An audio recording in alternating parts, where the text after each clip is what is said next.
Hello दोस्तों, मैं विजय कुमार आपका अपने चैनल में स्वागत करता हूं। दोस्तों देखिए दोस्तों, इसमें यूपी पुलिस 2024 के लिए महत्वपूर्ण क्वेश्चन देखेंगे दोस्तों, जो कि 6 माह बाद एग्जाम होने वाला है। उम्मीद मानिए कि आपका अगस्त तक एग्जाम हो जाएगा दोस्तों। तो उम्मीद करते हैं कि आपका तैयारी एकदम अच्छे से चल रहा होगा, ठीक ना। तो अगर अच्छे से चल रहा है दोस्तों, तो बस इसमें 35 प्रश्न है। 35 प्रश्न में से आप 20 आंसर सही कर दिखा दीजिए, मान लेंगे कि आपका तैयारी अच्छा चल रहा है। ना तो ज़्यादा हार्ड क्वेश्चन है, ना ही ज़्यादा लो क्वेश्चन है। हम एग्जाम टाइप है दोस्तों, बताइए कभी कि क्वेश्चन का लेवल कैसा था आज, ठीक ना। तो देखते हैं दोस्तों। देखिए, राष्ट्रीय सुरक्षा अकादमी कहाँ है। देखिए, पहला ही जबरदस्त क्वेश्चन है, बंगलुरु, कोयम्बटूर, खड़गवासला कि देहरादून। आप कमेंट बॉक्स में या रोक कर वीडियो को देखिए और बताते रहिए, मैं जल्दी जल्दी बताता जा रहा हूँ, ठीक ना। तो ये है दोस्तों खड़गवासला में। कहाँ है? राष्ट्रीय सुरक्षा अकादमी पूछे तो कहाँ बताइएगा? खड़गवासला में।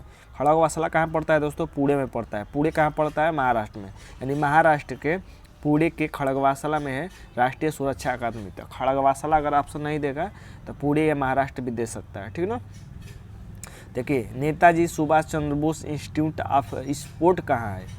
ये भी ज़बरदस्त क्वेश्चन है। मुंबई, कोलकाता, दिल्ली, पुणे। तो ये कहाँ है दोस्तों? तो ये है कोलकाता में। कहाँ पे? कोलकाता में, ठीक ना। आगे देखते हैं। देखिए, सरदार सरोवर परियोजना किस नदी पर है? सरदार सरोवर परियोजना, सरदार सरोवर परियोजना किस नदी पर? तो कृष्णा, गोदावरी, कावेरी, नर्मदा। तो किस नदी पर है दोस्तों? तो ये देखिए, सरदार क्या होते हैं दोस्तों? सरदार लोग मर्द आदमी होते हैं, मर्द। तो नर्मदा नदी पर है, ठीक ना। नर्मदा नदी पर है, याद रखिएगा। ये देखिए दोस्तों, पोस्ट ऑफिस के लेखक कौन है? जबरदस्त क्वेश्चन है। पोस्ट ऑफिस के लेखक कौन है? रविंद्रनाथ टैगोर कि मुल्कराज आनंद कि बंकिम चंद्र चटर्जी कि विष्णु शर्मा। तो कौन है दोस्तों? तो देखिए, पोस्ट ऑफिस के लेखक हैं दोस्तों, ये रविंद्रनाथ टैगोर है। कौन है? रविंद्रनाथ टैगोर है, ठीक ना। एकदम याद रखिएगा, महत्वपूर्ण है।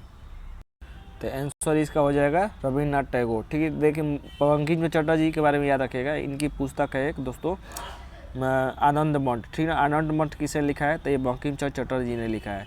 और पंचतंत्र पूछे दोस्तों कि पंचतंत्र किसने लिखा है दोस्तों? तो पंचतंत्र लिखा है विष्णु शर्मा ने, ठीक ना। ये भी दोनों महत्वपूर्ण है, याद रखेगा।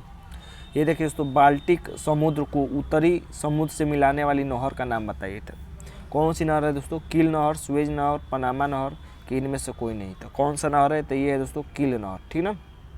इसका ट्रिक याद रखिए दोस्तों, कील याद है तो ठीक है, तो नहीं याद है तो देखिए, कील उत्तरा बाल्टी में, कील उत्तरा बाल्टी में, इसमें बाल्टी में कोई कील है, कील मतलब लोहा, उत्तरा बाल्टी में। तो ये कील नहर उत्तरी समुद्र को, चाहे उत्तरी समुद्र को बाल्टिक सागर से जोड़ते हैं, उत्तरी सागर को बाल्टिक सागर से, ठीक ना।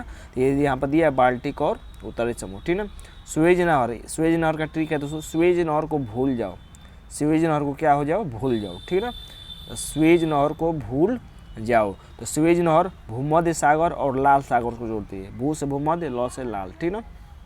पनामा का याद रखिएगा, पनामा पी कर प्रशांत अंधा हो गया, पनामा पी कर प्रशांत अंधा हो गया, प्रशांत क्या हो गया? अंधा हो गया, ठीक ना। प्रशांत अंधा हो गया।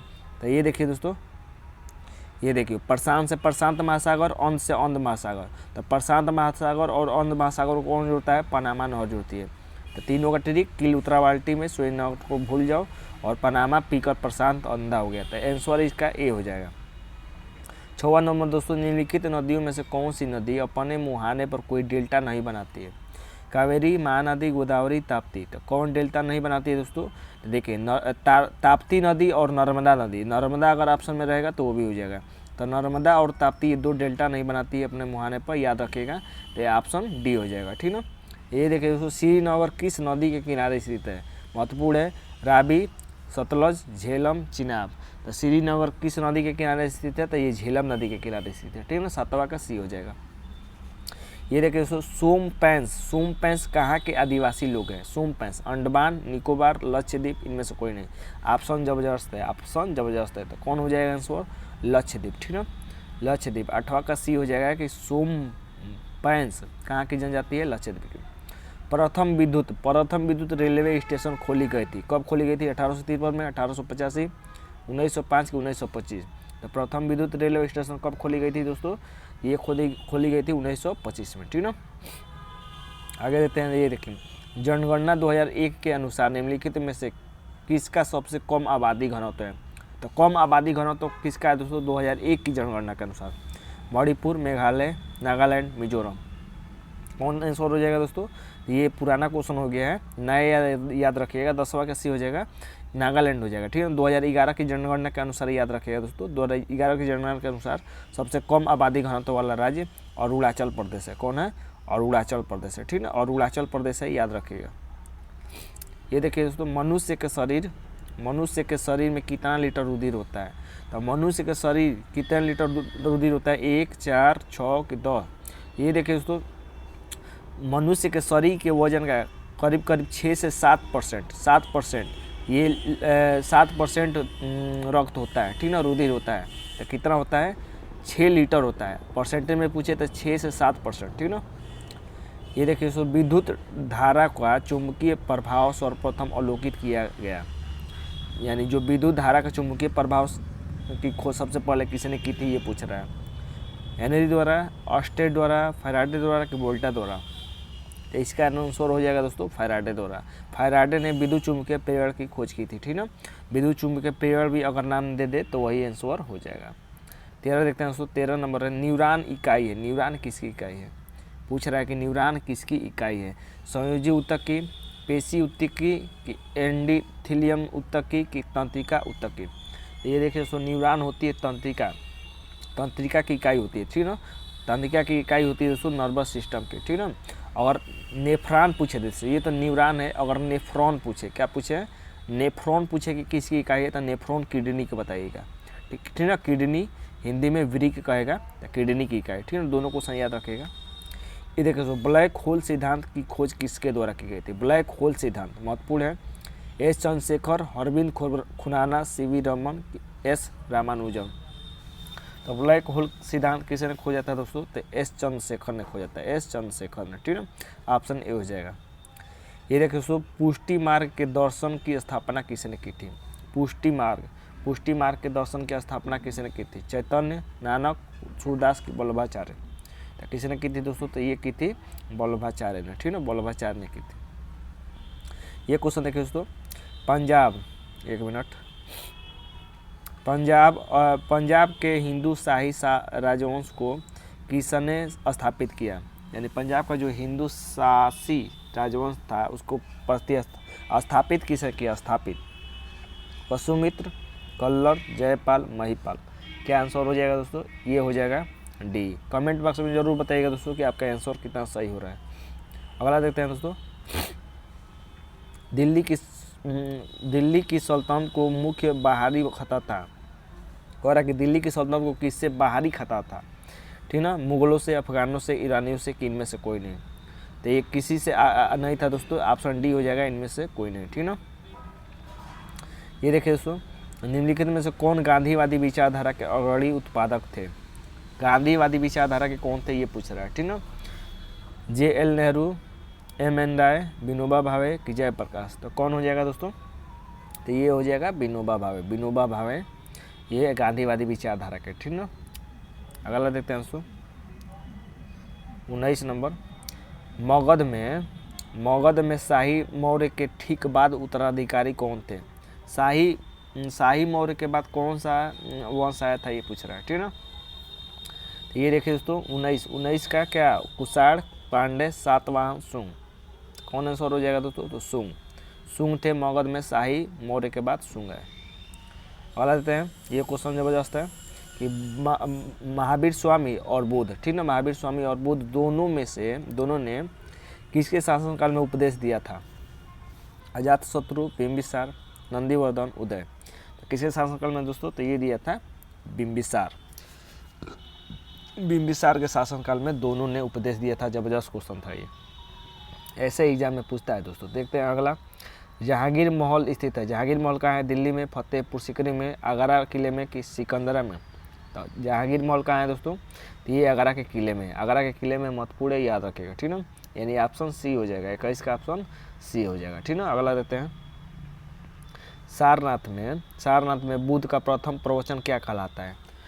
तो देखिए, महाभिनिष्क्रमण, महापरिनिर्वाण, महामत्स्य का अभिषेक, धर्मचक्र प्रवर्तन। तो ये देखिए सो, इसका 22 का आंसर हो जाएगा डी, धर्मचक्र प्रवर्तन। देखिए सो, महाभिनिष्क्रमण, जब घर त्यागे थे, गृह त्याग, तो गृह त्याग को, घर त्याग को महाभिनिष्क्रमण कहते हैं बुद्ध द्वारा। जब उनकी मृत्यु हो गई तो महापरिनिर्वाण कहलाया, ठीक ना। और जब उन्होंने पहला उपदेश दिया, प्रथम प्रवचन, तो उसको धर्मचक्र प्रवर्तन कहते हैं, ठीक ना। याद रखिए कि सबसे ज़्यादा उपदेश कहाँ दिया था, तो श्रावस्ती में दिया था, श्रावस्ती में, ठीक ना। सौ से श्रावस्ती है, सौ से सर्वाधिक, याद रखिएगा। ये देखिए दोस्तों, पांड्यों, अगला क्वेश्चन है कि पांड्यों की राजनीतिक एवं सांस्कृतिक केंद्र था, तो कौन केंद्र था दोस्तों, वेंगी, मदुरई, कांचीपुरम की महाबलीपुरम। तो क्या हो जाएगा दोस्तों, तो ये हो जाएगा मदुरई, क्या हो जाएगा, मदुरई हो जाएगा, ठीक ना। याद रखिएगा दोस्तों, महत्वपूर्ण है। अगला देखते हैं दोस्तों 24 नंबर, सही कालक्रम क्या है जिसमें से निम्नलिखित भारत पर आक्रमण किया था। सबसे पहले भारत पर सबसे पहले किसने आक्रमण किया था, ये यानी इसको छोटे से बड़े के रूप में सजाना है, ठीक ना।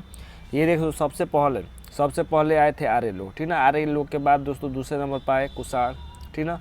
तीसरे नंबर पर दोस्तों आए कुषाण करें, दूसरे नंबर पर आए यूनान, तीसरे नंबर पर कुषाण लोग आए, लास्ट में हुड़ आए, ठीक। ऑप्शन बी हो जाएगा दोस्तों। याद रखिएगा, ये कालक्रम याद रखिएगा।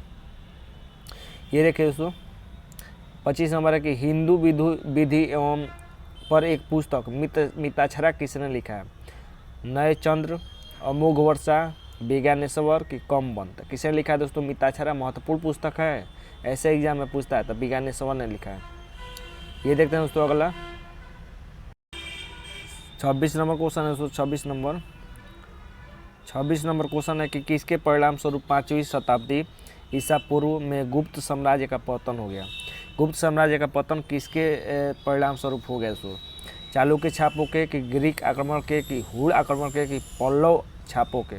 तो हुड़ आक्रमण के परिणाम स्वरूप दोस्तों गुप्त साम्राज्य का पतन हो गया। 27 है दोस्तों, 26 का हो गया। 27, बंगाल का प्राचीन नाम क्या था, महत्वपूर्ण क्वेश्चन है। देखिए ऐसे ही क्वेश्चन पूछता है, कामरूप, वस्ता, गौंड, वल्लभी। तो कामरूप का प्राचीन नाम क्या था दोस्तों, ये गौंड था, क्या था। 27 का सी हो जाएगा दोस्तों, गौंड, ठीक ना। कामरूप किसका नाम था, कमेंट बॉक्स में जरूर बताइएगा। अगला देखते हैं दोस्तों, अहिल्याबाई रानी थी, अहिल्याबाई कहाँ की रानी थी, ग्वालियर की, मालवा की, जयपुर की, कि बीजापुर की। कहाँ की रानी थी दोस्तों, तो ये थी दोस्तों ग्वालियर की रानी, ठीक ना। अहिल्याबाई रानी ग्वालियर की रानी थी। देखते हैं दोस्तों 29 नंबर है कि मूरीस यात्री इब्न बतूता किसके समय भारत में आया था। कई बार पूछा है, ठीक ना, कई बार एग्जाम में पूछा है। अलाउद्दीन खिलजी, फिरोज शाह तुगलक, बलबन, कि मोहम्मद बिन तुगलक।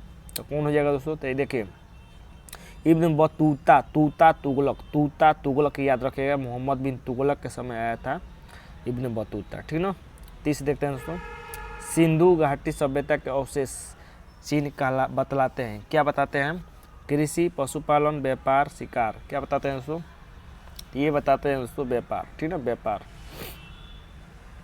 अगला है दोस्तों, महाबलीपुरम मंदिर किस राजवंश के बादशाह द्वारा बनवाए गए थे, गुप्त के, कि चोल के, पल्लव के, कि कुषाण के। इसके द्वारा बनाए गए थे दोस्तों। ये देखिए महाबलीपुरम में पूरम है, पूरम, तो पू से याद रखिएगा पल्लव, ठीक ना, प से पल्लव याद रखिएगा, महाबलीपुरम मतलब पल्लव, ठीक ना, याद रखिएगा। ये देखिए दोस्तों कलकत्ता एवं आगरा के मध्य टेलीग्राफ लाइन खोली गई थी। तो टेलीग्राफ लाइन कब खोली गई थी दोस्तों, 1852, 1853, 1854, 1855। ऑप्शन करीब करीब है, तो 1852 हो जाएगा। 32 का ए हो जाएगा। 33 देखते हैं दोस्तों, 33 नंबर क्वेश्चन है कि रेडियो धर्मी तत्व जिसका भारत में विशाल भंडार पाया गया है। रेडियो धर्मी तत्व का नाम बताना है जिसका भारत में विशाल भंडार पाया गया है, ठीक ना। ऑप्शन ये है दोस्तों, यूरेनियम, थोरियम, रेडियम, प्लेटिनियम। क्या हो जाएगा दोस्तों, 33 का क्या हो जाएगा, तो प्लेटिनियम, ठीक ना, प्लेटिनियम।